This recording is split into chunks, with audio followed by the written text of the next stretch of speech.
Hi, this is Dr. Bharadwaj. I am CEO and Chief Doctor at Fidelis Homeopathy. So ఈరోజు మనము kidney stones గురించి discuss చేద్దాం. So kidney stones ఎందుకు వస్తాయి, so వచ్చినప్పుడు ఎలాంటి జాగ్రత్తలు తీసుకోవాలి, హోమియోపతి ట్రీట్మెంట్ ఏముంది, మనం కిడ్నీ స్టోన్స్ గురించి ఎండ్ టు ఎండ్ కంప్లీట్గా ఈరోజు తెలుసుకుందాం. సో ఫస్ట్ ఏంటంటే కిడ్నీ స్టోన్స్ అంటే ఏంటి. సో మనకు కిడ్నీలో రాళ్ళు అనేవి వస్తాయన్నమాట. సో అవేంటంటే ఎక్కువ మేల్స్లో వస్తాయి, 2 to 3 times మగవారిలో ఎక్కువ వస్తాయి ఆడవారి కంటే. ఇంకోటి ఏంటంటే నల్ల జాతీయులు ఉంటారు కదా, నల్ల జాతి నీగ్రాయిడ్స్ అంటారు, నీగ్రాయిడ్స్లో అది తక్కువ వస్తుంది, వేరే జాతుల్లో ఎక్కువ వస్తుంది. ఎందుకంటే ఈ నీగ్రాయిడ్స్కి జిఎఫ్ఆర్ అనేది ఎక్కువ ఉంటుంది అనమాట. అంతేకాకుండా ఇది చిన్నపిల్లల్లో చాలా రేర్గా వస్తుంది, పెద్దవాళ్ళల్లో అనేది చాలా రెగ్యులర్గా వస్తుంటుంది అనమాట ఈ డిసీజ్. దీనికి ఏంటంటే జెనెటిక్ ప్రీడిస్పోజిషన్, అంటే మీ ఫ్యామిలీలో ఎవరికన్నా ఉంటే మీకు కూడా వచ్చే ఛాన్స్ చాలా ఎక్కువగా ఉంటుందన్నమాట. సో నెక్స్ట్ మనం చూసినట్లయితే kidney stones science and symptoms ఏంటి, కిడ్నీ స్టోన్స్ ఉన్న వాళ్ళకి సిమ్టమ్స్ కానీ సైన్స్ కానీ ఎలా ఉంటాయి.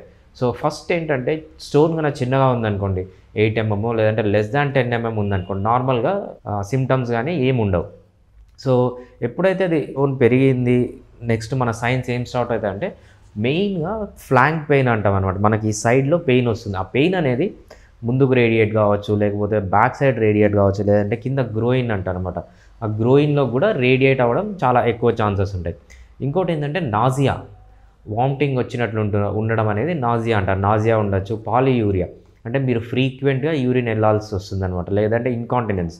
సో ఏంటంటే మీరు వాష్రూమ్కి వెళ్ళే లోపల మీ యూరిన్ బయటికి వచ్చేయడం, ఇన్కాంటినెన్స్, అది కూడా ఉంటుంది. ఇంకోటి ఏంటంటే అర్జెన్సీ. సో మీకు ఒక్కసారి యూరిన్ స్టార్ట్ అయిందంటే సో మీరు వెంటనే యూరిన్ వెళ్ళాలి అనిపిస్తుంది అనమాట. సో ఇవన్నీ కలిస్తే సిమ్టమ్స్ ఉంటాయి. సైన్స్ ఏముంటాయి, ఒక్కొక్కసారి హెమటూరియా అంటే అక్కడ ఏదైనా డ్యామేజ్ అయిందనుకోండి, బ్లడ్ వచ్చే ఛాన్స్ ఉంటుంది మీ యూరిన్లో, తర్వాత వామిటింగ్ వచ్చే ఛాన్స్ ఉంటుంది, టాకీకార్డియా హార్ట్ బీట్ ఎక్కువ అయ్యే ఛాన్స్ ఉంటుంది, ఫీవర్ కూడా ఉంటుందన్నమాట. సో ఇవన్నీ మనకు కిడ్నీ స్టోన్స్లో ఉండే science and symptoms. So kidney stones వచ్చినప్పుడు మనము ఎటువంటి ఇన్వెస్టిగేషన్స్ చేయాలి, మెయిన్గా రేడియాలజీకి సంబంధించినవి ఎక్స్రే కేయూబీ అంటారు, అల్ట్రాసౌండ్ అబ్డామిన్ అంటారు, సిటీ స్కాన్, ఈ 3 అనేవి చాలా ఇంపార్టెంట్. సో మెయిన్గా దీనివల్ల ఏం తెలుస్తుందంటే మనకు లొకేషన్ తెలుస్తుంది, కిడ్నీలో స్టోన్ అనేది ఎక్కడుంది, సో సైజ్ తెలుస్తుంది, అది ఎంత సైజ్ ఉంది, అది కాక హార్డ్నెస్ తెలుస్తుంది. ఎస్పెషల్లీ మనకు సిటీ స్కాన్లో మనం ఎంత హార్డ్గా ఉంది, సో హార్డ్గా ఉందా లేదంటే స్మూత్గా ఉందా స్టోన్, దాన్ని బట్టి మనం ట్రీట్మెంట్ అనేది డిసైడ్ అవుతుంది అనమాట. ఇంకోటి ఏంటంటే నెంబర్ ఆఫ్ స్టోన్స్, ఎన్ని స్టోన్స్ ఉన్నాయి, లొకేషన్, ఆ స్టోన్స్ అనేవి ఎక్కడున్నాయి, సో స్టోన్స్ అనేవి ఒక సైడ్ ఉన్నాయా లేకపోతే 2 సైడ్ ఉన్నాయా, లేకపోతే ఇన్ఫెక్షన్ ఏమన్నా ఉందా, ఎక్కడన్నా అబ్స్ట్రక్ట్ అయిందా స్టోన్, అబ్స్ట్రక్షన్ వల్ల మీ కిడ్నీ సైజ్ ఏమన్నా పెరిగిందా, హైడ్రోనెఫ్రోసిస్ ఏముందా, ఇవన్నీ క్లియర్గా మనకు ఈ radiology, x ray, CT scan, ultrasound అబ్డామిన్లో మనకు తెలుస్తుంది అనమాట. అది కాకుండా కొన్ని బ్లడ్ టెస్ట్లు ఉంటాయి. ఈ బ్లడ్ టెస్ట్లు ఎందుకు చేస్తామంటే మెయిన్గా దేనివల్ల కిడ్నీ స్టోన్ ఫామ్ అయింది అనే దానివల్ల చేస్తాం అనమాట. కిడ్నీ ఫంక్షన్ ఎలా ఉంది, కిడ్నీ ఏమైనా దెబ్బతినిందా ఈ స్టోన్ వల్ల అని తెలుసుకోవడానికి చేస్తాం. వీటికి ఏంటంటే సీరం క్రియాటిన్ అంటారు, సీరం ఎలక్ట్రోలైట్స్ అంటారు, లేకపోతే బైకార్బోనేట్స్, సీరం బైకార్బోనేట్స్ చేస్తాం, serum calcium, phosphorus, uric acid, magnesium, ఇవన్నీ కామన్గా చేసే టెస్ట్లు కిడ్నీ ఎలా ఉంది లేకపోతే స్టోన్ ఎందుకు ఫామ్ అయింది అని. అది కాకుండా దీంట్లో ఒక స్పెషల్ టెస్ట్ ఉంది అనమాట. దీనికి ఏం చేయాలంటే పేషెంట్ 24 hours యూరిన్ కలెక్ట్ చేయాలి.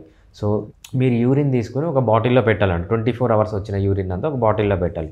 అప్పుడు పెట్టినప్పుడు ఏంటంటే ఆ యూరిన్ పీహెచ్ చూస్తారు, అంటే పీహెచ్ ఎంత ఉంది, లేకపోతే ఆ వాల్యూమ్ ఎంత ఉంది, కరెక్ట్గా వాల్యూమ్ వస్తుందా, మీరు ఏమైనా తక్కువ యూరిన్ ఎక్స్క్రీట్ చేస్తున్నారా, లేకపోతే క్రియాటిన్ ఎంత ఉంది, ఆక్సలేట్స్ ఎంత ఉన్నాయి, సో కాల్షియం ఎంత ఉంది, సో యూరేట్ ఎంత ఉంది, ఫాస్ఫేట్ ఎంత ఉంది, గ్జాంథిన్ ఎంత ఉంది, యూరిక్ యాసిడ్ ఎంత ఉంది, సో ఇవన్నీ రెగ్యులర్గా చేస్తారనమాట. సో ఇదేంటంటే యూరిన్ ఎప్పుడు కలెక్ట్ చేస్తారంటే యూరిన్ అనేది మీరు 24 hours నార్మల్ డైట్ తీసుకోవాలి, అంటే ఎక్కువ సిట్రిక్ డైట్ కానీ అసిడిక్ డైట్ కానీ ఇవన్నీ మీరు నార్మల్ డైట్లో ఉన్నప్పుడు ఇది చేస్తారనమాట. ఈ urine test 24 hours urine collection test అనేది అట్లీస్ట్ 2 to 3 times చేయాలి. అంటే ఒక వీక్ గ్యాప్ ఇచ్చి ఫస్ట్ ఈరోజు చేసి తర్వాత 1 week గ్యాప్ ఇచ్చి ఇంకోసారి చేసి అట్లా 2 to 3 times చేస్తే చాలా మంచిది. ఎందుకంటే మనకు ఆ కిడ్నీ స్టోన్స్ గురించి, అసలు కిడ్నీ ఫంక్షన్ ఎలా చేస్తుందనే దాని గురించి కంప్లీట్ పిక్చర్ రావడానికి. సో కిడ్నీ స్టోన్స్ వచ్చిన పేషెంట్కి ఇంకో చాలా ఇంపార్టెంట్ థింగ్ ఏంటంటే వాళ్ళకి అసలు కిడ్నీలు అనేవి ఎక్కడ ఉంటాయి, ఎలా ఉంటాయి, దాని హిస్టాలజీ ఏంటి, అది కాకుండా దాని ఫిజియాలజీ అసలు ఫంక్షన్ ఏంటి అని తెలుసుకుంటే వాళ్ళు దాన్ని మెయింటైన్ చేయడం అనేది, కిడ్నీ స్టోన్స్ వచ్చినప్పుడు ట్రీట్మెంట్ కానీ మెయింటైన్ చేయడం కానీ చాలా ఈజీగా ఉంటుంది. ఫస్ట్ ఏంటంటే కిడ్నీస్ ఎక్కడ ఉంటాయి, సో మనకు 2 కిడ్నీస్ ఉంటాయి. మనకు lower part of the back side 2 sides 2 kidneys ఉంటాయన్నమాట. ఇవి బీన్ షేప్లో ఉంటాయి. ఈ కిడ్నీలో మెయిన్గా 3 పార్ట్స్ ఉంటుందన్నమాట. ఒకటి కార్టెక్స్ అని ఉంటుంది, మధ్యలో ఉన్నది మెడుల్లా అంటాము, లోపల ఉన్నది పెల్విస్ అంటాం. సో మెయిన్గా మనకు ఈ మెడుల్లా అనేది చాలా ఇంపార్టెంట్. ఈ మెడుల్లా అనేది ఎందుకు ఇంపార్టెంట్ అంటే అక్కడ నెఫ్రాన్స్ అనేవి ఉంటాయి. ఈ నెఫ్రాన్స్ ఏంటంటే that is a functional unit of kidney. అక్కడే మనకు కిడ్నీ ఫిల్టరేషన్ కానీ, సో మన యూరిన్ తయారు కావడం కానీ అన్నీ ఈ నెఫ్రాన్లోనే జరుగుతాయి. ఈ పెల్విస్ ఏంటంటే ఈ వచ్చిన యూరిన్ని పెల్విస్ కలెక్ట్ చేసుకొని దాన్ని యూరేటర్లోకి పంపిస్తుంది. సో బేసిక్గా నెఫ్రాన్ అనేది ఒక functional unit of kidney. Physiology ఏంటి? యూరిన్ అనేది మనకు కిడ్నీలో ప్రొడ్యూస్ అవుతుంది. ఆ కిడ్నీలో ప్రొడ్యూస్ అయిన యూరిన్ మనకి యూరేటర్స్ అనే ఒక చిన్న 2 ట్యూబ్స్ ఉంటాయి కిడ్నీ నుంచి. అవి కిందికి వచ్చి బ్లాడర్లోకి కనెక్ట్ అవుతాయి అనమాట. సో అక్కడి నుంచి యూరిన్ అనేది బ్లాడర్లోకి వస్తుంది. ఈ బ్లాడర్లో యూరిన్ అనేది కొంతసేపు స్టోర్ అయ్యి ఆ యూరిన్ అనేది మనం యూరిన్ వాయిడ్ చేసినప్పుడు బయటకు వచ్చేస్తుంది అనమాట. సో మెయిన్గా కిడ్నీకి చాలా ఫంక్షన్స్ ఉన్నాయి. కానీ ఇక్కడ మనము from the perspective of kidney stone తెలుసుకోవాల్సింది ఏంటంటే చాలా 3 ఫంక్షన్స్ అనమాట. ఒకటి, కిడ్నీ అనేది మన బాడీ ఫ్లూయిడ్స్ని రెగ్యులేట్ చేస్తుంది. సో మన బాడీలో ఎంత వాటర్ ఉండాలి, ఎంత బయటికి పంపించాలి అనేది కిడ్నీ చేస్తుంది అనమాట. బాడీలో సాల్ట్స్ అంటే మన సొల్యూట్స్ అంటాం కదా, ఈ మినరల్స్ ఇవన్నీ ఎంత బాడీలో ఉండాలి, బ్లడ్లో ఎంత ఉండాలి, ఎంత బయటికి పంపించాలి అనే దాన్ని కూడా కిడ్నీ అనేది రెగ్యులేట్ చేస్తుంది.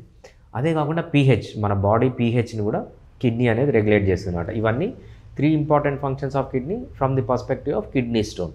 ఓకే, మనం కిడ్నీ స్ట్రక్చర్ గురించి తెలుసుకున్నాం, కిడ్నీ లొకేషన్ గురించి తెలుసుకున్నాం, కిడ్నీ ఫంక్షన్ గురించి తెలుసుకున్నాం. ఈ స్టోన్ రావడానికి కారణం ఏంటి? కిడ్నీ స్టోన్ రావడానికి కారణం ఏంటి? మెయిన్గా మెటబాలిక్ డిజార్డర్స్. మన బాడీలో మెటబాలిక్ డిజార్డర్స్ ఏమన్నా ఉన్నా, ఎస్పెషలీ మీకు రిపీటెడ్గా స్టోన్ ఫామ్ అవుతుంది అనుకోండి, మీ స్టోన్ వచ్చింది తీసేశారు మళ్ళీ ఫామ్ అవుతుంది, అటువంటప్పుడు ఏంటంటే మెయిన్గా మెటబాలిక్ డిజార్డర్స్ అనేవి ఈ కిడ్నీ స్టోన్ రావడానికి కారణమవుతాయి. ఇంకోటి ఏంటంటే డైట్ రిచ్ ఇన్ ప్రోటీన్. మీరు ఎక్కువ ప్రోటీన్, అనిమల్ ప్రోటీన్, సో మీరు ఎక్కువ మీట్ తీసుకుంటే మీకు స్టోన్స్ వచ్చే ఛాన్స్ కూడా ఎక్కువ ఉంటుంది. అది కాకుండా oxalates. So diet rich in oxalates ఏంటి?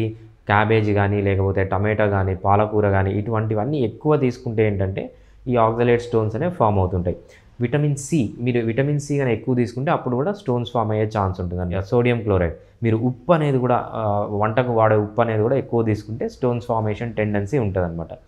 అది కాకుండా లో ఫ్లూయిడ్ ఇంటేక్, మీరు ఎప్పుడైతే వాటర్ తక్కువ తీసుకుంటారో మీకు కావాల్సిన దానికంటే అప్పుడు కూడా స్టోన్స్ ఫామ్ అవుతాయి. ఇంకోటి ఏంటంటే కాల్షియం తక్కువ ఉన్న ఫుడ్స్.